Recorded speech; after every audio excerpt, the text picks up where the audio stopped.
Hi, this is Kendall Boyson, professional life and recovery coach, and you're listening to Encouragementology, the practice of instilling hope.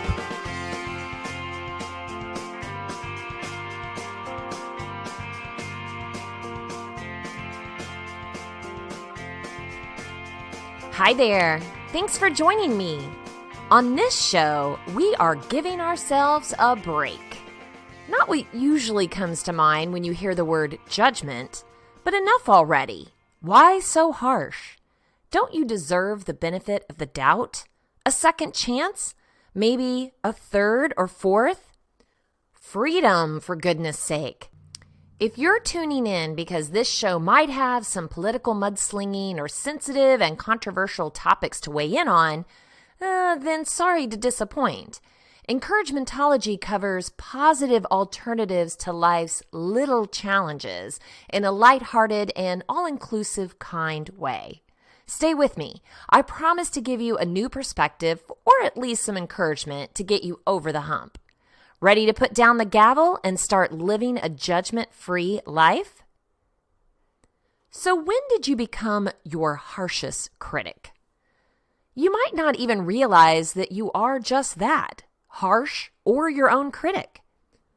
Things we feel or say about ourselves in the privacy of our own minds are just that, private, and no one knows, but unless we wear these judgments, we give ourselves. We walk into a room with them, we introduce them to potential friends or business associates. We expose them through our words and our actions. All of the above are hurting us and alienating others, whether we fully are conscious of it or not. But not to fear. We're going to be exploring all these ideas, looking for the why, and then, of course, the what next. Sometimes I feel like two different people with distinct personalities and purposes, each with their own set of strengths and weaknesses. I like elements of them both, and at times I wish they could merge and be on the same page. Before you reach out for professional help for me, let me explain. Professionally, I'm strong, assertive, confident, direct, and sometimes even stubborn. Well, probably really stubborn, but I'm intentionally giving myself a break here. People who meet me professionally would echo these traits, even calling me persistent, tenacious, strategic, and futuristic in my thinking. Personally, however, I don't always feel these strengths. Oh, I can talk for sure, I'm direct, and I do have plenty of opinions, but I'm not as confident in what I'm saying or doing. There are times when I need validation, and as much as that's hard to admit, it's true. I seek approval, and without it, I'm left wanting and a little lost. This is partly because I'm a classic people pleaser, which is not a simple thing to correct. My knee-jerk will always be to please and seek approval. Since I'm now fully aware of this behavior, I can sometimes correct it on my own. Progress. Also, Matt is very understanding and gently helps me see the reality when I'm spinning. I used to judge this aspect of myself pretty harshly, making light of it. Through this journey and this walk, I'm learning it's okay not to have everything figured out, not to be perfect in all areas of your life, and to let people see your vulnerable side when you need understanding.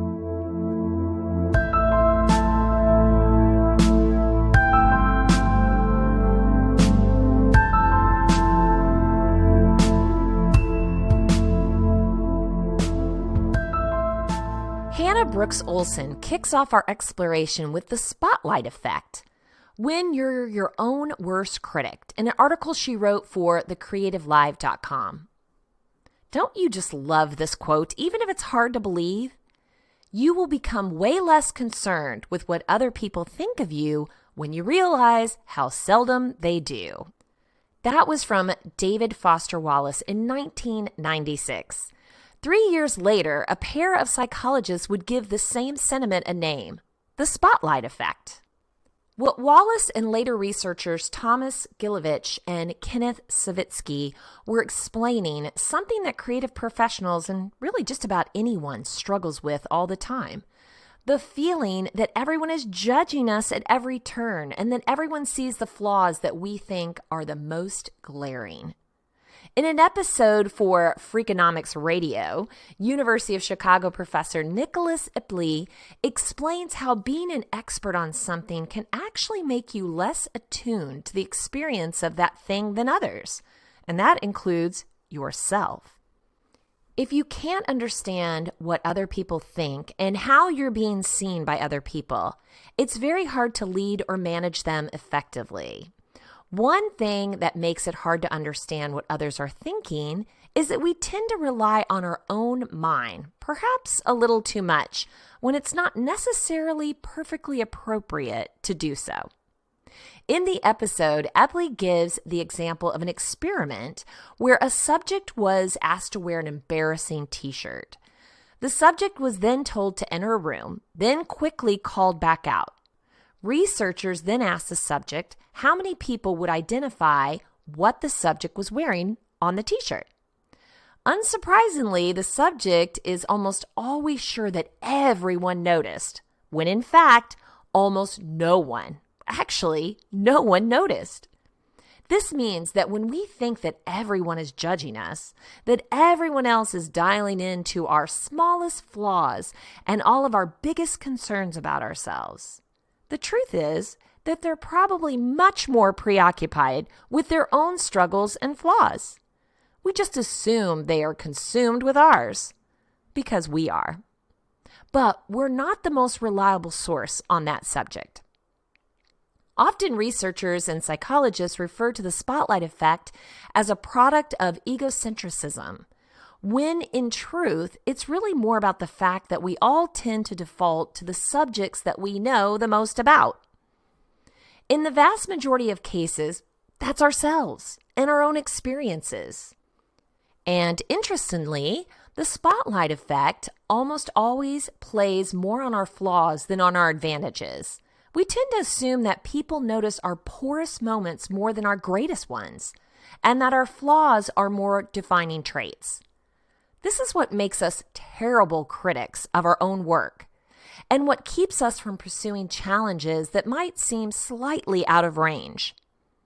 Understanding our own ability to judge how others see us can make us emotionally stronger, and can also make us more empathetic to others, allowing us to be better listeners and contributors in the workplace as well as in our personal lives.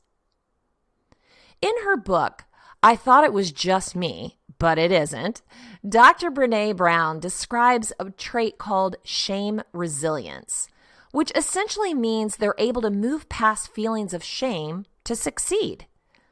Over and over, the women I interviewed explained how empathy is the strongest antidote for shame. It's not just about having our needs for empathy met. Shame resilience requires us to be able to respond empathetically to others. A big part, then, of this shame resilience and of getting out of our own way creatively is the understanding that everyone is suffering from the same spotlight effect and that everyone needs to be treated kindly, ourselves included. Julianne Cost is a Creative Live instructor, and she explained how she gets out from under the crushing weight of the spotlight effect. I have a lot of self-limiting beliefs. To curb her negative self-talk and to remind herself that her harshest criticism is internal, not external, she writes down the reason she thinks she can't do things. Often, she says, that helps her move past the feeling of limitation because she realizes that those forces aren't external, but they're internal. Though it can feel supremely isolating, one of the most important elements about the spotlight effect is to remember that it impacts just about everyone at some point. Just as Wallace wrote, people don't think about you as often as you think they do. Oh, if we could just believe that every time. But our first reaction, or maybe it's just me, doubt it though, is to say, oh no, what did I do now? Immediately, I put myself at fault, no matter what it is. I start searching my mind and replaying scenarios, believing I can piece together what the other person might be thinking about me. Have you ever heard of Don Miguel Ruiz and his 4 agreements?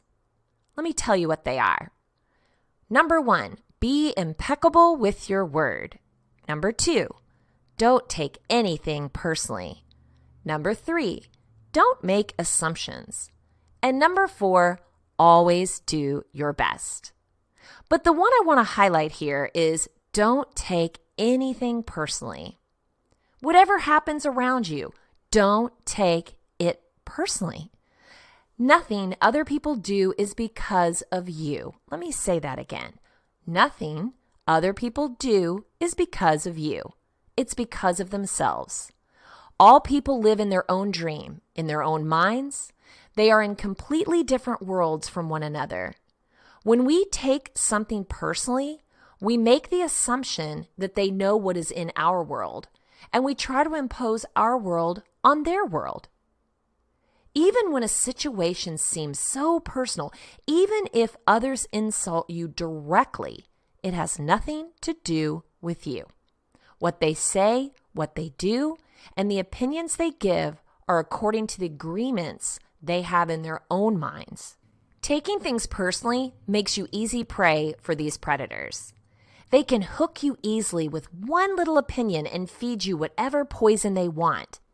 And because you take it personally, you eat it up. As you make a habit of not taking anything personally, you won't need to place your trust in what others do or say. You will only need to trust yourself to make responsible choices. You are never responsible for the actions of others. You are only responsible for you.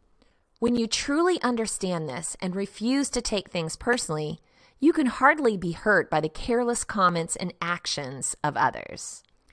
Now, if you let that perspective take root, you water it and nurture it, you will feel the freedom in it. LeConciergePsychologist.com gives us 10 ways to stop being our worst critic. Everyone faces criticism at times. Obviously, this is not a fun experience, especially if the person criticizing you is someone you love. And for many people, they are actually the harshest critics they'll ever face. Their internal monologue can be relentlessly self-critical. Thankfully, there are ways to stop being your own worst critic. Why are you so self-critical? It's pretty confusing. Why would somebody be so hard on themselves? Here are some common reasons: low self-esteem, depression, your motivation to do better taken to the extreme, perfectionism, which is really a fear of failure, internalized ableism, racism, ageism, homophobia, etc. Childhood experiences that led you to believe you are unworthy.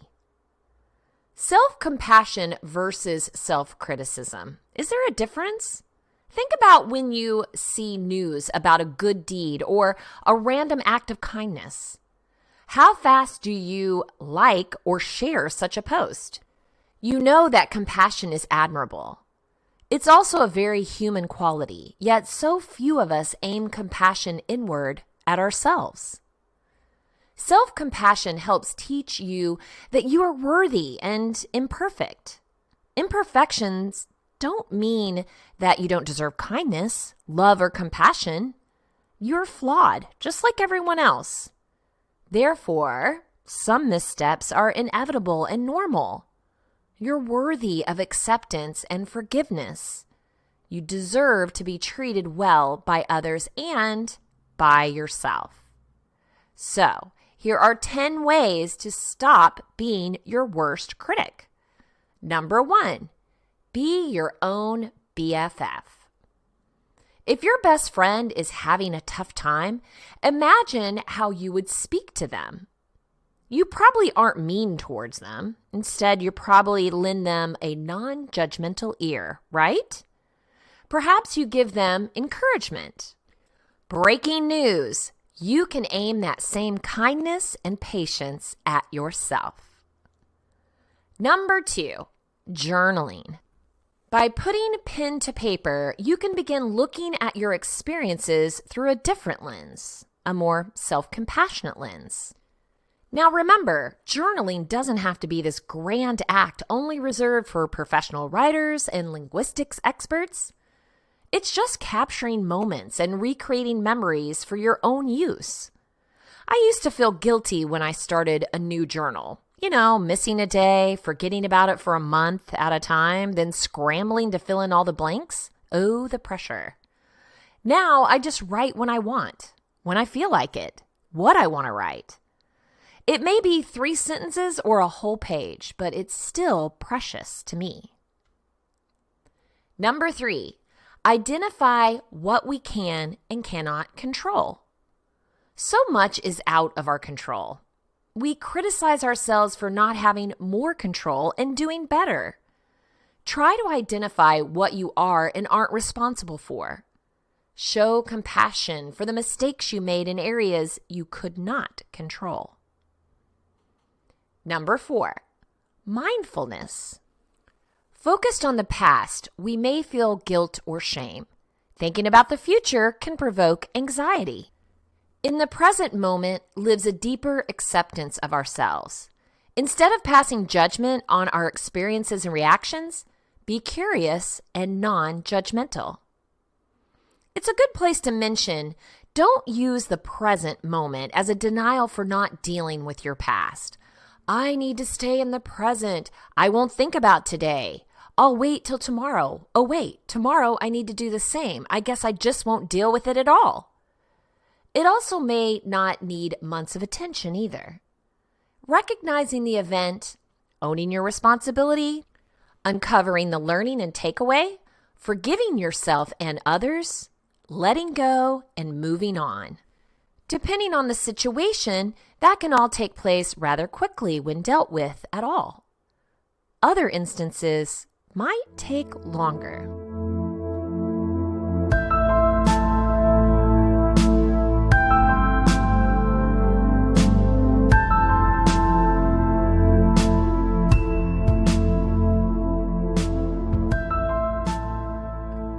Number 5, practice breathing exercises. With breathing exercises, our mind calms. Then we're able to more clearly see ourselves in the situation. And typically that way is more self-compassionate and less self-critical. It also gives you time and space to really react. Sometimes we're so quick to react and we rely on our default knee-jerk reaction, which isn't always the best. Deep breaths, a little mindfulness, and now we can see the situation for what it is. Number 6, distinguish self-compassion from complacency. Slowing down to care for yourself is not the same thing as being lazy. On the contrary, self-compassion breaks can help you improve your performance. You really know that when you're depressed or panicked, things don't go well, right? Self-compassion also provides the mindset needed to accurately look at your performance and behavior. Otherwise, people are too afraid of going down a shame spiral. Number 7, create a self-compassion mantra. The most effective mantras incorporate all 3 aspects of self-compassion: self-kindness, belief in a common humanity, and mindfulness. For example, I'm having a really hard time right now. Everyone feels this way sometimes. I can tolerate this feeling. May I give myself the compassion I need. And by the way, you don't need a mantra creating app for this practice. In fact, this is a good time to mention that being mindful and soul searching really needs to be unaided. You need some time to think and ponder, wonder, and listen. The first break we get from whatever we're doing, what do? Grab something else to occupy our mind in a different way. Now, I'm a big reader and I'm learning Spanish. I have all the social media apps along with music and videos. But seriously, build in some breaks to just sit quietly, hands in your lap, empty, and think. Let ideas flow in and out of your mind. When they feel negative, fearful, or anxious, breathe in very slowly. Let it out the same, and tell yourself, right now, you're okay. We are up to number 8, express gratitude. Often, we wish for what we're missing or lacking. There is power in appreciating what we do have. Start a gratitude practice. It can be as simple as writing down 3 things you're grateful for each night. By focusing on our blessings, we employ a gentler inner voice. That helps us move the focus away from our shortcomings. Instead, we focus outward to the world with all its beauty. Now, who hasn't heard about a gratitude practice at this point? But just like a mantra, it really does work. Don't want to be so formal?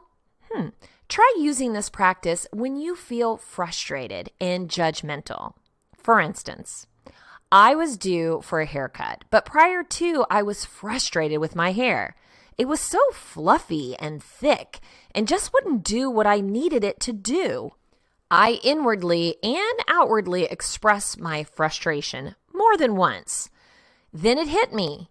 Hey, ding dong, there are people suffering from premature baldness who would give anything to have your kind of problem. Too much hair. Goodness. Get over yourself.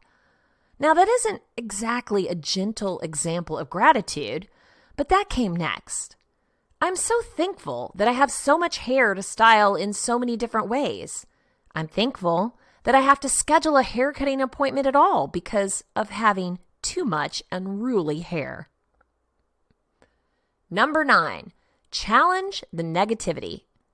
Too often, we accept our thoughts as facts. Don't accept the negativity swirling around in your head as truth. Respond with more neutral and positive statements. You can think of this as debating your inner critic. Countering critical self-talk with positive self-affirmations can derail a negative mindset and slow down your shame spirals. Maybe give it the, oh yeah. So when you're getting a negative thought, you can listen to yourself and then say, oh yeah, but guess what?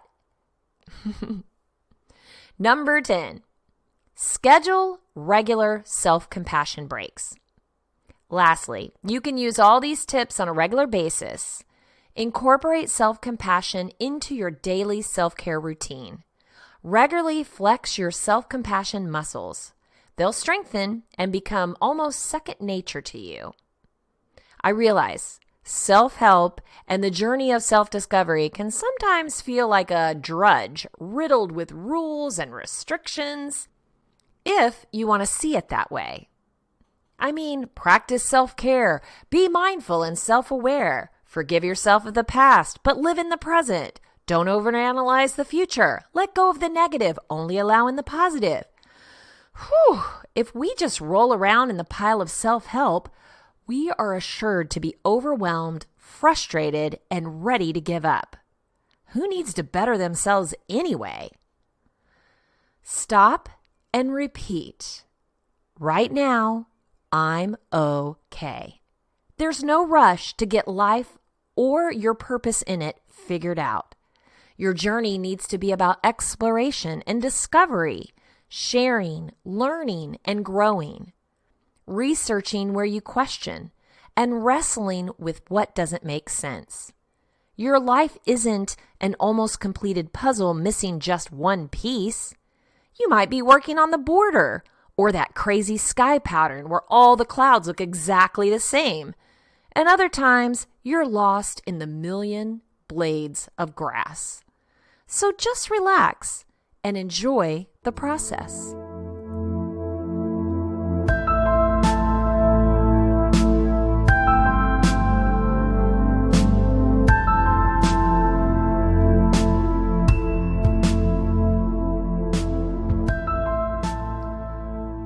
Goshen shares how to let go of judging yourself from onewithitnow.com. Happiness is something we all strive for. Wouldn't you say that's true? In the name of happiness, we seek relationships that bring out the best in us, or so we think, and look for experiences that will make us happier. If and when it becomes obvious that part of our happiness has to do with us, not others or situations, we look into self-improvement. We dig deeper into our own psyche, try to eliminate beliefs, follow our dreams, and get healthier. And we feel good when we do well. We think that we're growing and improving. But when we don't live up to our own expectations, we judge ourselves. Then we beat ourselves up with some more judging. In effect, we judge judgment with more judgment. Say that out loud a few times, and it's as confusing as the feeling. Self-judgment is the root of a lot, if not all, of our unhappiness. It's the opposite of unconditional self-acceptance. Genuine happiness that's not contingent upon our actions, the actions of others, or the situations we're dealing with. I still judge myself, even when I try to accept myself. As I look into my own behavior, I realize that letting go of self-judgment is the best way to move towards self-acceptance. Before the how, I'd like to share a few thoughts about judgment. Judgment is an opinion. It's either positive, that's good, I want more of it, or negative, that's bad, I don't ever want to feel that way again. Resistance to reality. When we negatively judge what happened, we're saying no to the reality of this moment. An attempt to control life. We try to control our behavior and feelings through a set of rigid expectations. We chase a self-made ideal, and when we don't live up to it, we judge ourselves. If we truly dig into all of the self-judgment, we'll find an adolescent dictator telling us how to behave, completely driven by emotion. A few examples to illustrate this point. I should have aced that interview. I'm such an idiot. Hopeless. Why can't I have fun like the rest of humanity? What's wrong with me? He hasn't called. Of course he won't. I'm so boring. I shouldn't have said that. I'm so cruel and evil. Why can't I give myself a break? I'm so harsh. These are just a few examples. Look into your life and see how often you judge yourself. How many thoughts carry with them an opinion about what you should or shouldn't be doing, feeling, or saying? Recognizing self-judgment is one thing. Letting it go is much harder. Why is it harder to let go of judging ourselves versus judging others? Think of letting go of judgment as preemptive forgiveness of self and others. Instead of suppressing negative emotions and letting them fester, then deciding to forgive and let go, we process the feelings as they arise and let them go without assigning meaning or opinion.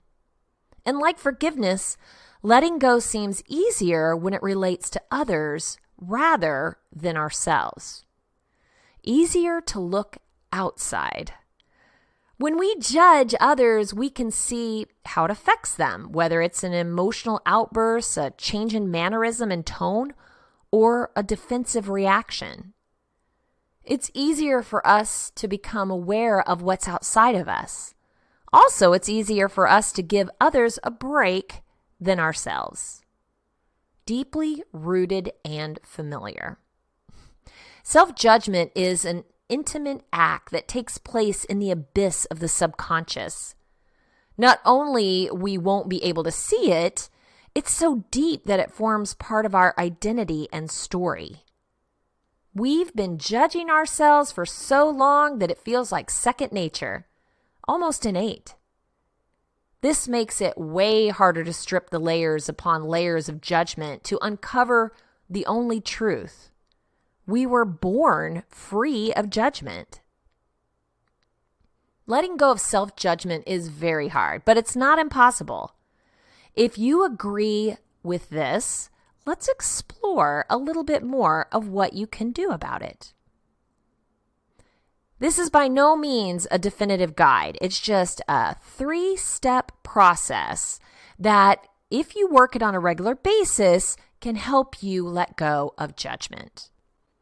Okay, number 1, notice. Most self-judgments are automated. It happens so fast that the conscious mind can barely grasp what just happened. So the first step is to try as much as possible to notice the feelings of judgment when they come up. It will slow down the process and the reaction. Okay, so just notice. Notice when it's happening. Self-awareness, right? Number 2, allow. When it comes to emotions, most of the time we are also so automatic. Our emotional response is habitual. If it's something we like, we want more. And if it's unpleasant, we resist, suppress, or avoid. In order to break the habit, instead of wanting more or less of an emotion, we can just allow it to be. We can feel it as it comes with all the accompanying thoughts and physical responses. We can feel the anger, the sadness, or the fear as it shows up in our mind and body. And if judgment of the feeling comes up, we can feel the judgment as well. Feelings are like thoughts. They're fleeting. As unpleasant as they can be, they'll pass if we don't keep pushing them down and rejecting them. And number 3, actively choose to let go. This is where a conscious choice needs to be made. Either let go of the experience, judgment, and emotion, or hold on to them. It really boils down to a single choice. Anything we hold on to is by choice. The memory or feeling may be triggered by different situations. When that happens, we can let it go, or we can dwell and judge. It's that simple. We may have the same underlying feelings and judgments, but how we internalize them is quite personal. So no two people will let go of a feeling the same way. There are no rules for letting go, just like there are no rules for holding on. Do what you feel is right for you at the moment.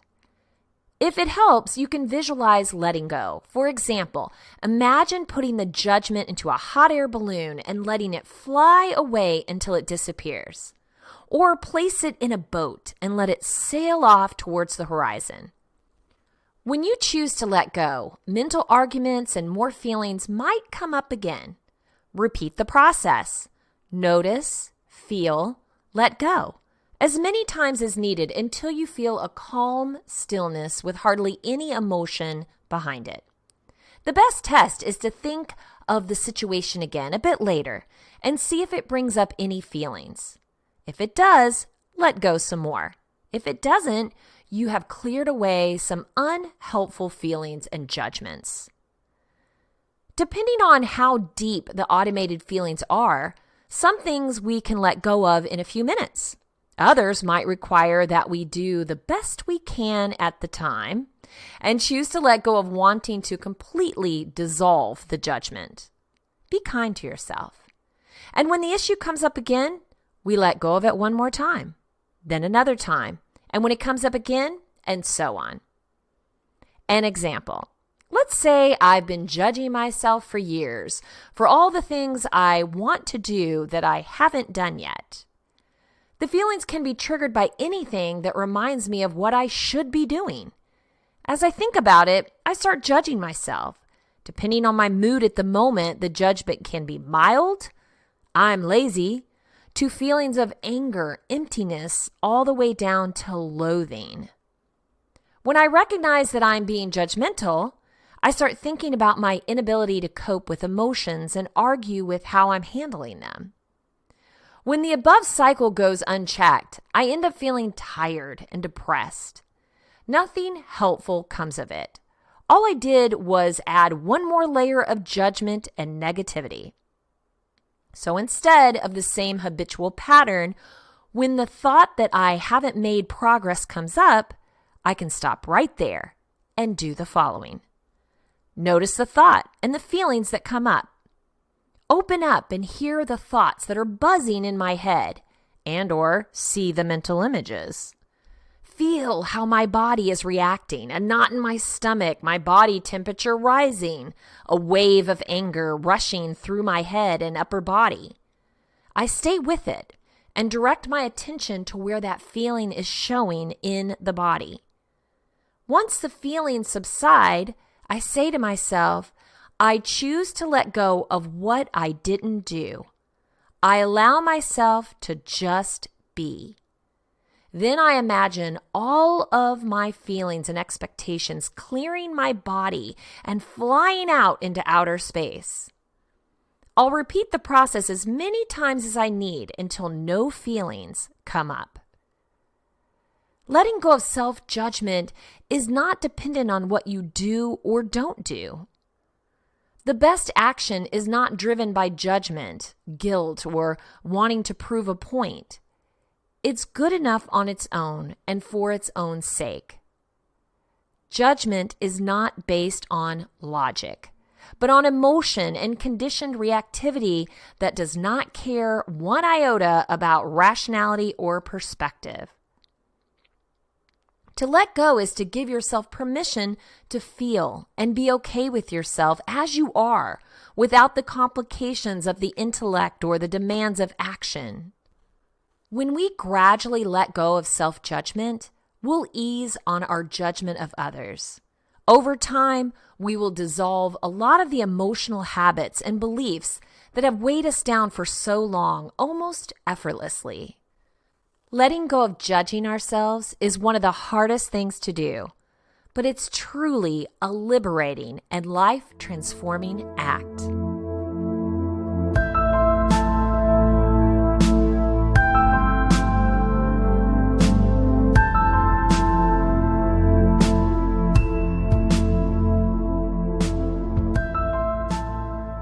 If you want to share Encouragementology with a friend who needs to know they are not alone in this journey of self-discovery, you can visit Encouragementology.com or anywhere you stream your content to receive this episode and all others.